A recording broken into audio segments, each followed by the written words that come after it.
Waalaikumsalam warahmatullahi wabarakatuh.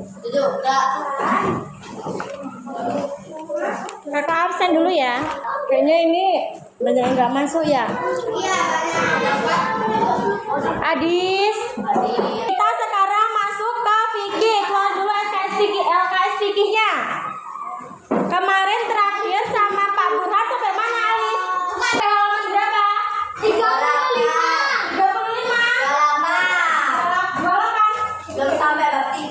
Berarti sekarang kita masuk ke bab 4. Bab 3. Sekarang dibuka halaman 39. Ada yang tahu nggak musafir itu apa? Sebelum musafir itu orang yang bepergian jauh. Di halaman 42 itu ada rukhsah bagi orang musafir. Tahu rukhsah nggak? Rukhsah. Apa itu rukhsah? Keringanannya apa buat orang musafir itu? Yang pertama, boleh menjamak sholat. Tahu menjamak nggak? Menjamak.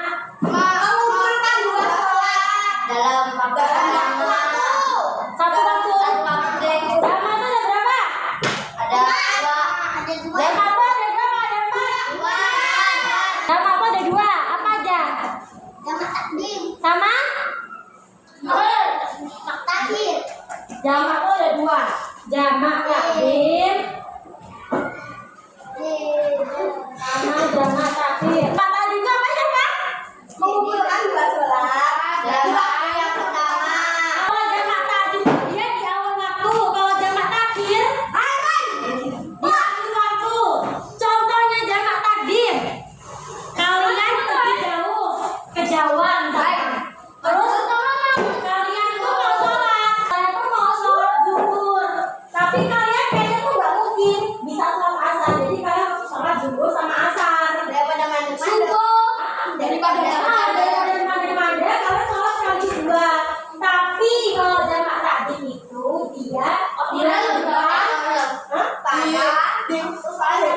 dilakukan di sholat zuhur. Nah yang diumin itu niat sholat zuhur baru dia sholat asar. Kalau jamak takhir itu sama, tapi bedanya dilakuinnya itu pas waktu asar dan niatnya itu asar dulu baru zuhur. Itu kalau jamak takhir. Terus keringanan yang kedua itu ada boleh mengkosor. Tahu mengkosor? Apa mengkosor? Mengkosor itu dia meringkas. Meringkas yang awalnya 4 rakaat menjadi 2 rakaat. Menjadi 2 rakaat. Jadi 2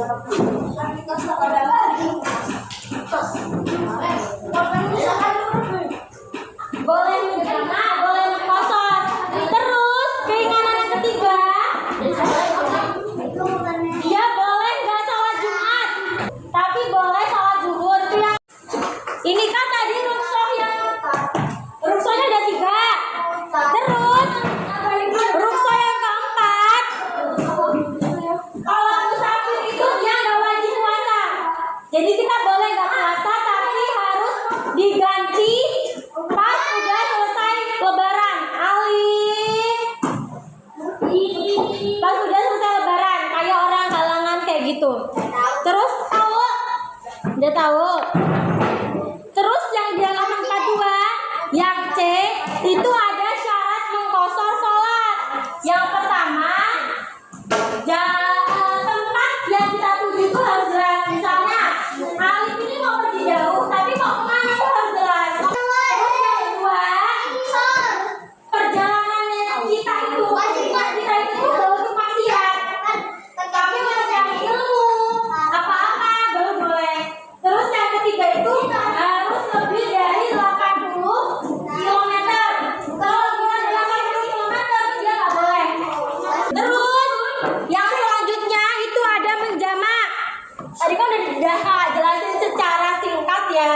Jamak itu ada 2, jamak takhir sama jamak takdim.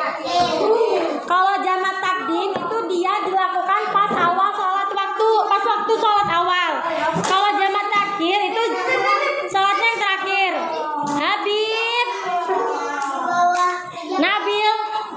dia di mana.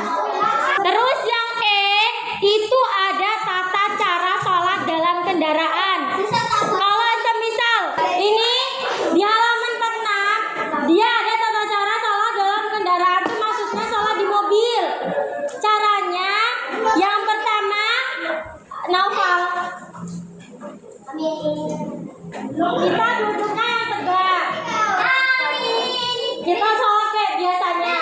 Itu halaman 47 ada tata cara sholat dalam mobil. Dia duduknya tegak. Habis itu dia takbiratul ihram, kita sholat. Terus kalau rukuk itu, tapi jangan rukuk banget. Bu, kalau di motor nggak bisa. Terus kalau habis rukuk kita iktidal.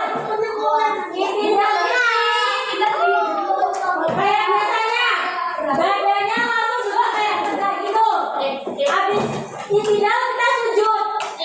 Posisi badan sujud itu lebih bungkuk daripada yang rukuk. Nah, habis sujud, ya kalau rukuknya kita agak bungkuk, sujudnya lebih bungkuk. Kalau udah selesai sholatnya, kita baru salam ke kanan sama ke kiri. Itu tadi penjelasan tentang musafir sama sholat di dalam kendaraan. Ada yang ditanyain enggak? Enggak. Tadi yang bisa kakak sampein ya, yang bisa kakak jelasin. Kakak minta maaf kalau kakak marah-marah di kelas ini sampai kayak tadi, padahal dia nggak pernah marah-marah. Kakak minta maaf buat Nopal, buat Ale, buat Nabil, maaf ya. Ya, buat Rama juga yang minta maaf. Kalian kalau tau kakak marah-marah jangan takut, ya. Kakak baik kalau kalian juga baik, ya. Ya, senyum dulu, senyum. Ya, senyum cantik, manis, gantengnya nih. Wassalamualaikum warahmatullahi wabarakatuh.